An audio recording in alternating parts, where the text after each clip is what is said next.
Hello aspirants, this is me Yasmin Gill, and in today's video we'll be covering the PIB highlights of 28th of March. So do follow all the highlights videos on this particular link, and any sort of suggestion you have to improve upon these videos, do mention that in the comment section. Also rate and review the videos as soon as you view them. So let's begin. Under culture we have Seju Cheruba. So just like we did New Year of various states and what are they known in those particular states. So in Manipur, Lunar New Year is known as Seju Cheruba. Then we have a revision, that is All India Institute of Ayurveda is located in Delhi. Third point here is National Tribal and Northeast Conclave for 2017. It will be organized by Lalit Kala Academy under Ministry of Culture. Additional point are certain painting styles prevalent in certain areas. So important from culture. One is Chiriyal painters, they are from Telangana. Then we have Patachitra art, very famous from Odisha. Then we have leather painting artists from Andhra Pradesh and fresco paintings from Rajasthan.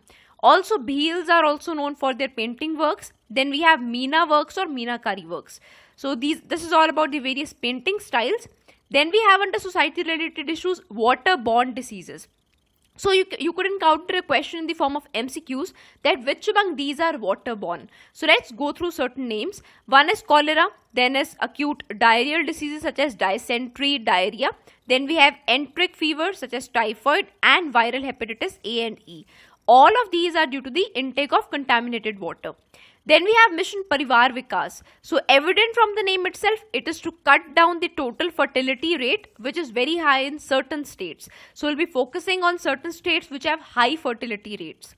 Then we have Indian Women League. So Women League, it is for football and it began just recently in 2016-17. So firstly, do remember government has no role to play in it. It's completely owned by private franchisees and the city teams participate in it and government has no role in the matter. A similar program to encourage women to go for playing football is FIFA Live Your Goals program. Then we have Food Safety and Standards Act 2006. So this is a revision. The act is at times in news. So Food Safety and Standards Act, under this act, FSI, that is Food Safety and Standards Authority of India, was established. Now the implementation of this act, it rests with the state and UTs. Then we have Mahila Police Volunteers. So this is again a revision point once we covered this in PIB. So Mahila Police Volunteer, it is a program whereby Mahilas or females would be used as a link between police and community. Who will be implementing it? Ministry of Women and Child Development along with Ministry of Home Affairs. Who can participate and who can become Mahila Police Volunteer? Any woman from the community who is of 21 years of age and is at least 12th pass, she can be selected to be Mahila Police Volunteer. Also Haryana, last year it became the first state to operationalize this particular scheme. Then we have under international relation a topic from Indian Express. So this is regarding the nuclear expansion which is going on in the world. So we'll understand various viewpoints here.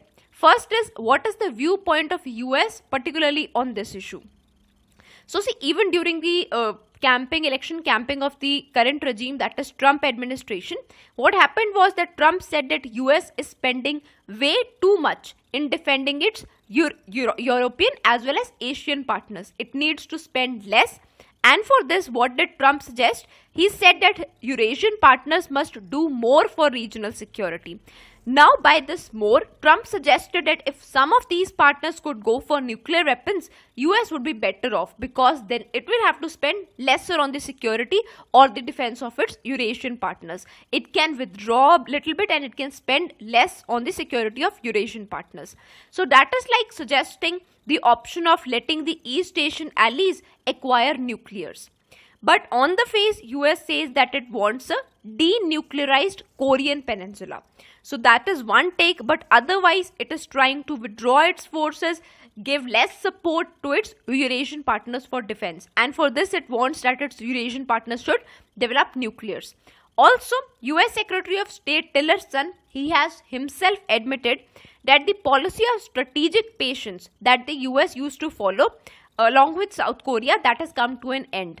Why? See, what it used to do is, in order to curb the North Korean programs, it used to follow a patience related policy with South Korea. But now since North Korea, its program have not ended and it has continued on its nuclear spree, so US thinks that its policy has failed a bit and has not yielded the required results in context of North Korea. And so maybe certain new approaches or certain force-based approaches must be followed.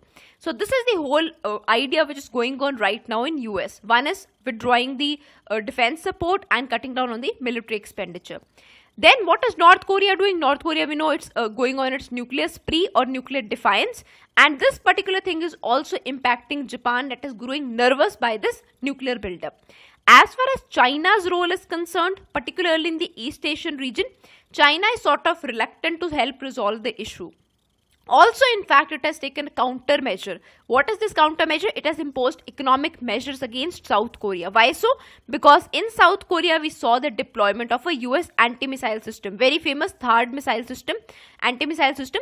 So in that context, China, it went for economic measures against South Korea. But what did South Korea say? That because North Korea was going for nuclears, therefore we wanted something for our protection. So also China says that why should the responsibility of denuclearization be put on China alone?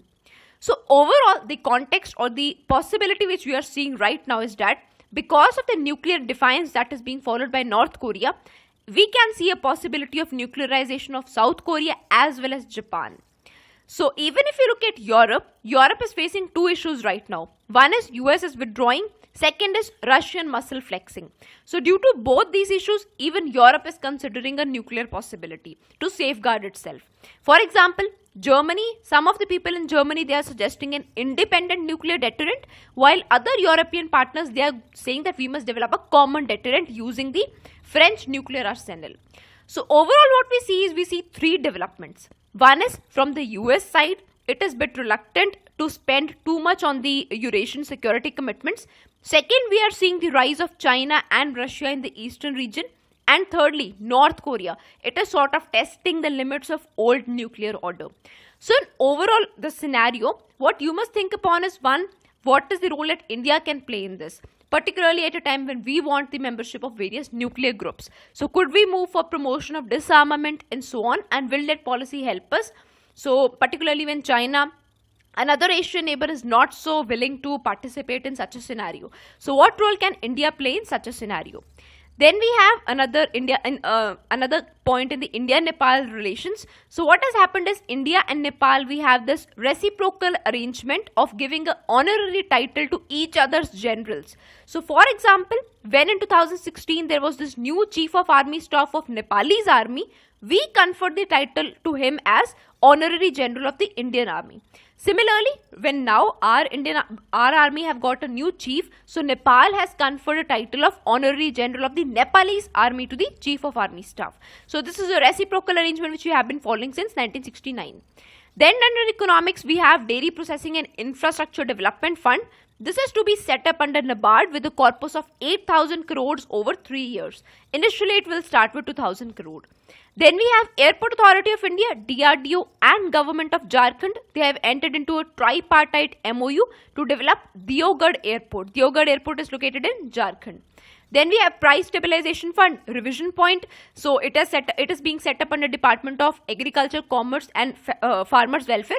Initially, it was set up under this department, but then it was transferred to Department of Consumer Affairs. Then we have India. India is a signatory to UNECE WP 29. Now, what is this confusing thing? See, firstly, UNECE. UNECE is United Nations Economic Commission for Europe. And WP is World Forum for Harmonization of Vehicle Regulations. So it's a treaty which is to promote the standards for vehicle regulation. India is a signatory to it. Also, generally, all of our safety norms, they are based on United Nations standards. Although government has on its own, has not put any mechanism to monitor the manufacturing defects in automobiles, but Indian auto industry on its own, on a voluntary basis, have gone for safety standards. So do remember this agreement, it is for promotion of standards for vehicle regulation. Then we have under science and technology, we have integrated automatic aviation meteorological system. So it is first such system which is to come up at INS Rajali. INS Rajali, it's located in Tamil Nadu. And this particular project, evident from the name itself, it's a project by Indian Navy to modernize its meteorological services. Under environment, we have National Biodiversity Congress 2017 that took place at Kerala. Then we have one important point, which is Schedule 5 of Wildlife Protection Act 1972. So first important point you must remember is, what is this schedule linked to? The schedule is linked to those animals that can be hunted upon. So for example, last year government included in this schedule wild pig for Uttarakhand, monkeys for Himachal Pradesh and Nilgai, and wild pig in Bihar. So why is this done? To prevent human-animal conflict. So this is, do remember this schedule is at times in news. So schedule 5 is related to those that can be hunted upon. Then we have Zoological Survey of India. Do remember it's located at Kolkata. Then we have Botanical Survey of India. Do mention where its headquarters are located. An important point is it comes up with 2 publications. One is Red Data Book of Indian Plants. Second is Red List of Threatened Vascular Plant Species. Then we have India as a signatory to various environmental conventions. Do go through their names. You must have heard of them already. Then we have Energy Efficiency Services Limited.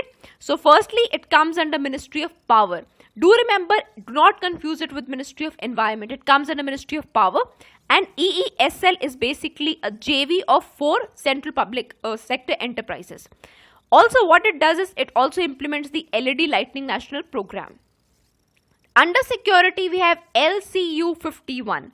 Now, what is this? It is one of those 8 ships that belong to Mk4 class. It is built by Garden Reach Shipbuilders at Kolkata, designed indigenously, works on diesel engine, and can also help in amphibious operations. Then we have Home of the Brave. Very important. It's a publication. It's a book basically based on the history of Rashtriya Rifles. So this is about Home of the Brave. The author's name are given here. Author is not that important. Do remember it's based on Rashtriya Rifles. Then we have these MCQs from today's session. One is related to brown dwarfs. They were in news. Then about world's first nano car race. Finally about Planet 9. And we have another MCQ based on Reliance Jio's and LTE network. So do check out all its answers in the MCQ course, and any sort of improvement which you want in the course, do mention that in the comment section as well. Do recommend these lessons to your friends also. Thank you so much.